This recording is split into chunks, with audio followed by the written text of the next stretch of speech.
Мага турмушка чыкканга макулсуңбу мырза?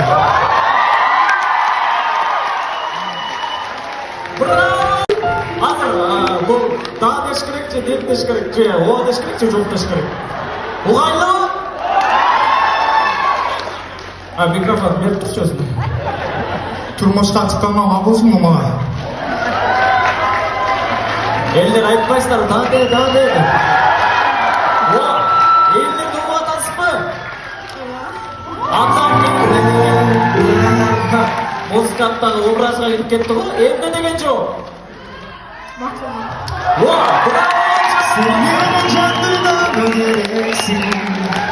Yüzümde camayılmasın gereksin. Baktırma seni adam turganda. Yüreğim